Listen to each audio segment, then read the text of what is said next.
Bahria Town, Catch Me If You Can is an investigation that follows up on previous inquiries by Dawn into Bahria Town's expansive project near Karachi, which has grown despite clear orders from the Supreme Court in 2019. How did this real estate giant manage to pull off such a feat while avoiding accountability for 4 years? It's a troubling story of corruption and wrongdoing that has left no institution or governing body untainted.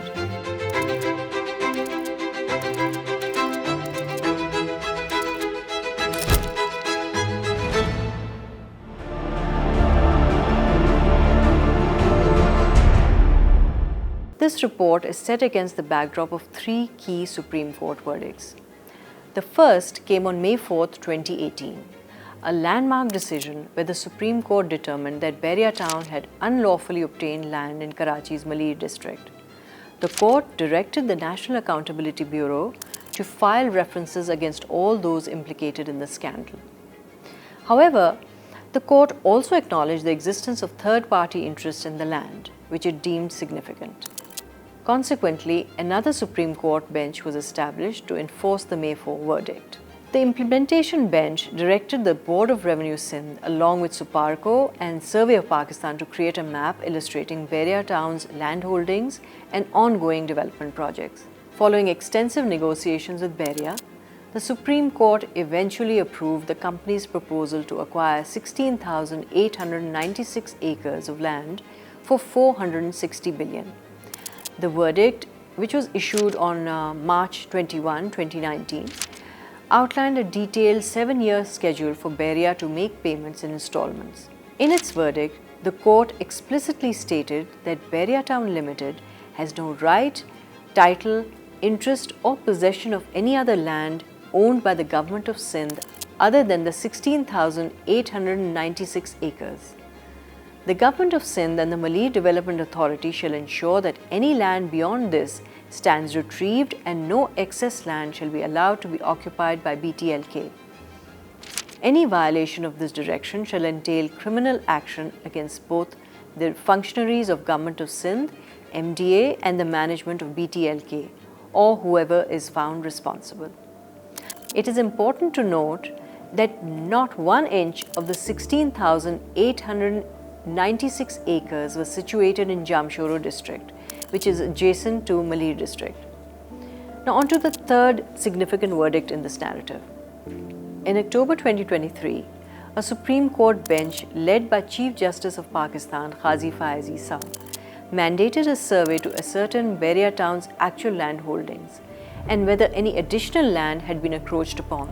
The survey revealed that Bahria Town had unlawfully occupied 3,035 excess acres, with 2,222 acres located in Jamshoro and 813 acres in Malid. On November 23 last year, the Supreme Court ruled that Bahria Town was in default for only paying 24 billion out of the rupees 166 billion owed by then, declaring the entire sum as immediately payable. Bahria Town's assertion in court that it halted payment due not to receiving the agreed upon acreage of land was debunked by the survey's findings. Now let us examine Bahria Town's assertions about the land more closely. The company claimed that out of the 16,896 acres for which it agreed to pay rupees 460 billion, it only possessed 11,700 or so acres. Furthermore, it stated that it couldn't sell or develop portions occupied by utility providers and villages. Among these areas, 3 are particularly notable: the K4 project, the high tension line area, and the land occupied by the goats. Let's delve into the details regarding Bahria Town's recent claims, starting with the map submitted by the Board of Revenue Sindh to the implementation bench in 2019. This map, used as the basis for Bahria's site plan, outlines the acreage designated for the K4 project, utility infrastructure, and villages within the area. It serves as a crucial reference for evaluating Bahria's assertions. According to this map, the land allocated for the K4 project across the entire 25,600 acres is documented as 335 acres. However, when considering the 16,896 acre portion alone, Bahria claims the K4 area to be 345 acres. GPS data reveals that the actual K4 land within the 16,896 acres is no more than 155 acres. Furthermore, despite Bahria's claims, 3 major roads, including a section of the main artery, Jinnah Avenue, have been constructed on this land, occupying over 9 acres. Additionally, there appears to be a significant disparity concerning the area allocated for high tension lines. While the Board of Revenue map indicates a reservation of 38 acres, Bahria asserts this to be 304 acres. Let's now turn our attention to the villages, where indigenous communities have sustained themselves through rain-fed agriculture and livestock rearing for generations in the area where BTK is being developed. Bahria's expansion has profoundly disrupted the lives of these local residents, something that Karachi's urban population cannot even imagine. During the tenure of Rao Anwar as SP Malir, much of the land was acquired through coercive measures by the police, including raids, property destruction, and threats of false terrorism charges. Presently, one village included in Bahria's 2019 site map, Haji Ali Muhammad Gabol Goat, spanning 58 acres, has been enclosed by walls. Another village, Ali Dad Goat, not marked on the site map, has also been encircled. Together, they cover 103 acres. However, Bahria is claiming 103 acres in excess of that as being goat land, and the fact that they can't develop it. Perhaps the most outrageous aspect of this is that Bahria appears to be excluding the 2,236 acres of roads within the area from being counted as land in its possession. The roads, amenities, and infrastructure within a scheme are integral to it and are the responsibility of the developer. In fact, the Karachi Building and Town Planning Regulations stipulate a 60-40 ratio of land allocation for residential and non-residential use. During a November visit to the area by a Dawn team, we encountered a wall erected by Bahria extending deep into Demol, Jamshoro district. GPS data revealed that it stretched 5.3 kilometers beyond the boundaries mapped in the official court-mandated survey. Atop a hillock within Demol stood an empty one-room building bearing the BTK emblem. It served as the quarters for Bahria Town watchmen during warmer months. As the team approached, they were met by Bahria Town security vehicles blaring their horns. A guard emerged from one vehicle asking on what authority the team was there, and meanwhile the driver was recording the encounter with the phone. The Dawn team was instructed to leave, but until they exited the BTK premises, they were followed by the Bahria vehicles. Now, none of this land in Jamshoro is part of the 16,896 acres, and yet Bahria Town officials acted as if we were trespassing on their land. In the years after the 2019 verdict, the authorities shrouded the actions of the well-connected real estate firm in secrecy. Efforts to obtain certified copies of Bahria's site map accepted by the implementation bench in 2019, or the map submitted in court by the Board of Revenue Sindh, as well as information regarding Bahria's compliance with the payment schedule, were met with resistance. Despite the fact that this matter was one of evident public importance, neither journalists nor lawyers could access this information. Moving forward to October 2022, the legal firm representing clients directly impacted by Bahria's activities in Malir and Jamshoro lodged an application alleging Bahria's violation of relevant judgments and requesting details of all installments paid to date by Bahria Town Karachi. However, the registrar returned the application, citing the matter as sub judice. In March of last year, lawyers representing those who had purchased plots outside the 16,896 acres and who were not being accommodated within that area as Bahria had promised in court, lodged a complaint with the Office of the Chief Justice of Pakistan, then Justice Omar Ata Bandial.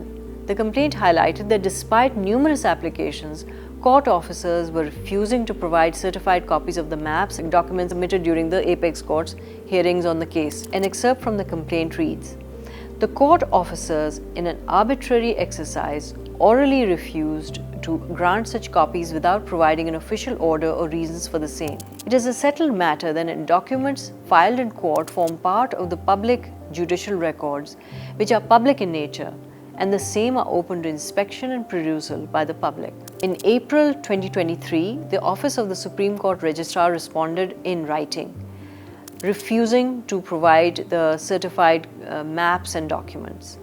From various sources, including within the Supreme Court itself, it has been revealed to Dawn that the records pertaining to this case were supposedly ordered to be sealed. No written order confirming this action exists. It appears that verbal instructions alone were deemed sufficient to obstruct access to this information, a testament to the chilling effect associated with anything related to Bahria. Abdul Muiz Jafri, a lawyer, expressed his confusion to Dawn. I fail to understand how there is any valid or legal basis to such an informal gag order. Courts do afford such confidentiality where the matter is of a sensitive nature, but the nature of sensitivity is reasoned out in the order directing it. What comes to mind is perhaps where valuable trade information is the subject of dispute, or where the identities of minors are at stake in a dispute unrelated to them, or even otherwise. Perhaps there was an above-board reason for such confidentiality to be afforded to Bahria Town after it had already been granted the extraordinary privilege of negotiating away its alleged criminality. But the failure of stating that reason makes an already opaque and extraordinary process even seedier. No discussion about obfuscation of facts would be complete without a mention of BOR Sindh, which continues to play by its own rules.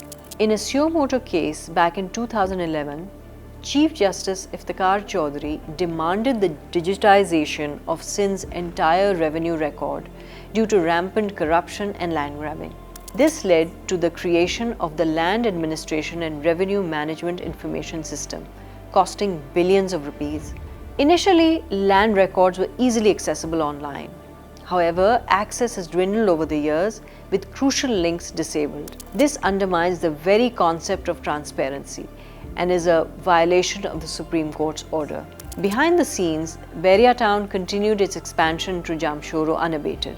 However, this time, instead of employing its previous method of consolidation and exchange, which was deemed illegal by the Supreme Court in 2018 during the first phase of Bahria Town Karachi, it adopted a more indirect approach. With the support of influential figures in Sindh's political arena, Bahria began leveraging the coercive power of the entrenched tribal culture in Jamshoro district. This strategy aimed to create a divide between Bahria and the owners of land parcels in Jamshoro's Demol, located just across the border from Malir district. Details of this approach can be found in Dawn's report titled Bahria Town and Others, Greed Unbound. Throughout this process, a corrupt land bureaucracy colluded at every step, falsifying and manipulating land records to facilitate Bahria's endeavors.